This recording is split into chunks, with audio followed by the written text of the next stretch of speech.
I also want to give a special thank you to Kxan's Matt Grant. His diligent investigative coverage brought this issue to light.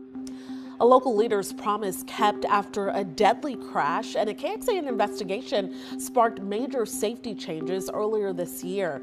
And today, the Austin City Council gave final approval to a new law requiring security barriers at all new hospital entrances and other critical sites. Kxan investigator Matt Grant learned it's already being praised for its potential to save lives.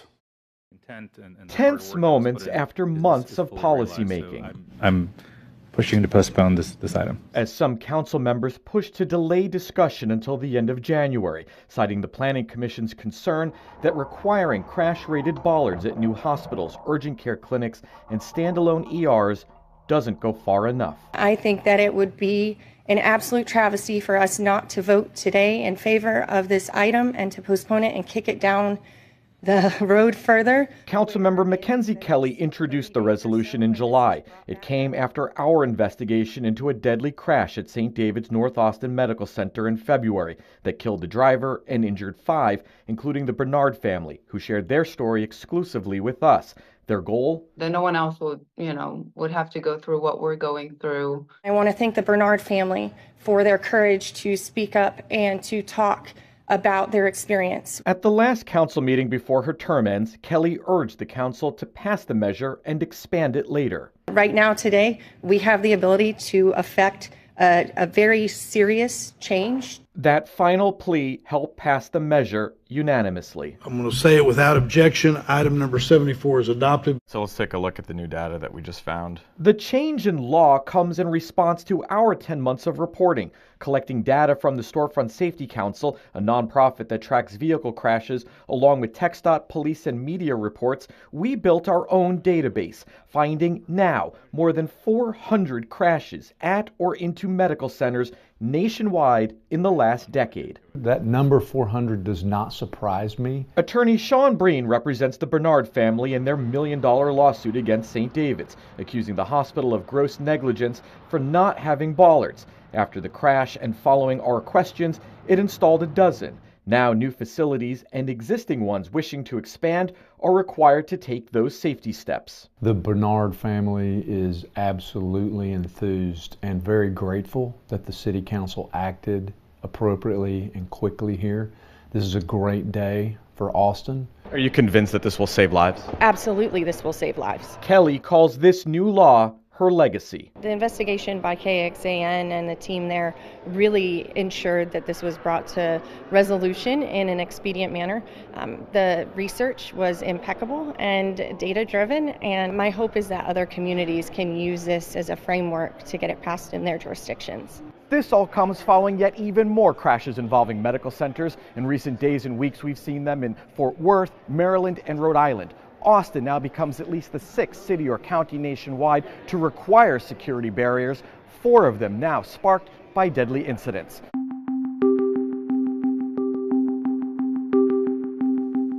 After a deadly crash at St. David's North Austin Medical Center last year, Kxan reveals the hospital system funded a last-minute push to stop a safety measure it opposed aimed at preventing another disaster.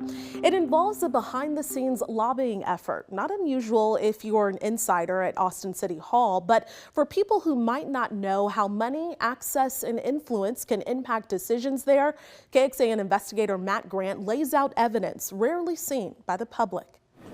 Mr. Whalen, Matt Grant with Kxan. Chances are you've never heard of Michael Whalen, but this Austin attorney and lobbyist has the ear of many elected officials in town. Michael Whalen on behalf of the applicant. Whalen's website touts his ability to obtain policy changes before the city council, and business interests are willing to pay.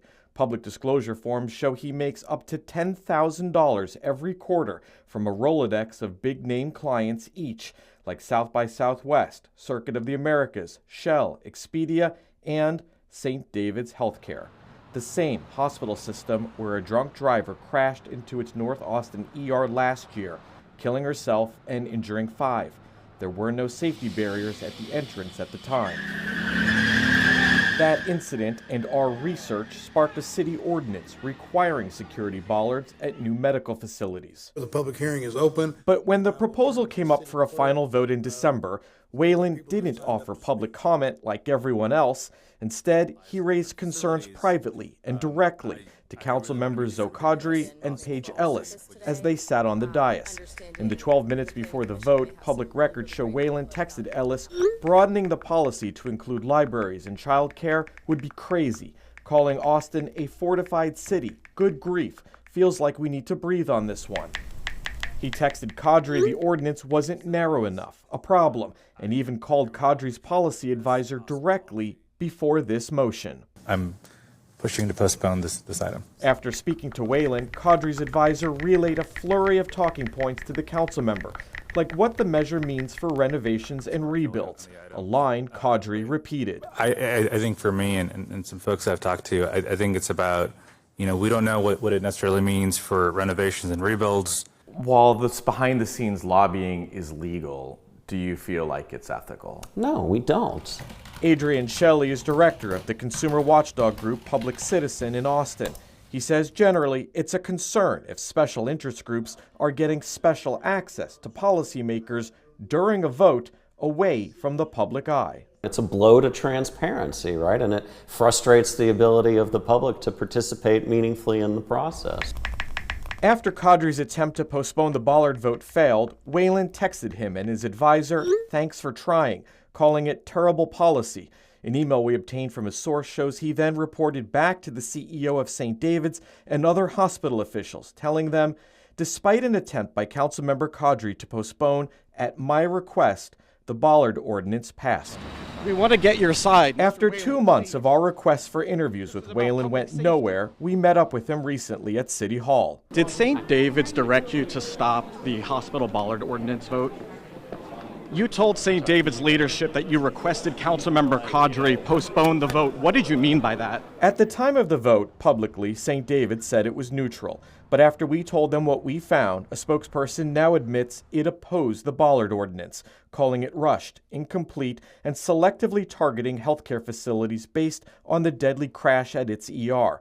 The hospital system says it spent $500,000 last year installing additional bollards before the vote, though it has repeatedly failed to answer whether those barriers are crash-rated, something the new ordinance requires. What did you mean when you texted Councilmember Ellis during the meeting that expanding the ordinance would create a fortified city and we need to breathe on this one? I'm not sure. I'm not sure what you're talking about.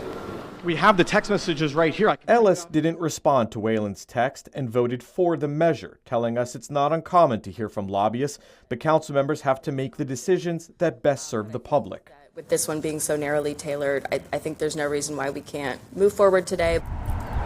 St. David says as it expands and builds new facilities, it works with a land use and entitlement attorney on construction projects.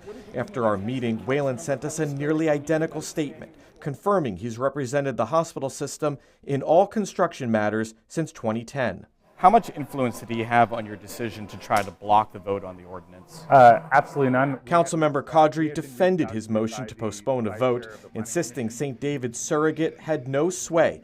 Instead, his decision was based on outreach from the city's planning commission. I'm trying to understand the scope of the problem for the existing medical facilities. So it is accurate to say that Whalen had reached out to our office about a postponement, but he wasn't the person carrying the water. He was one of many voices that had reached out. So was your motion to postpone because he asked you or requested you do it? That's something that I was going to bring forward regardless. Kadri says his motion was not intended to kill a measure he ultimately supports.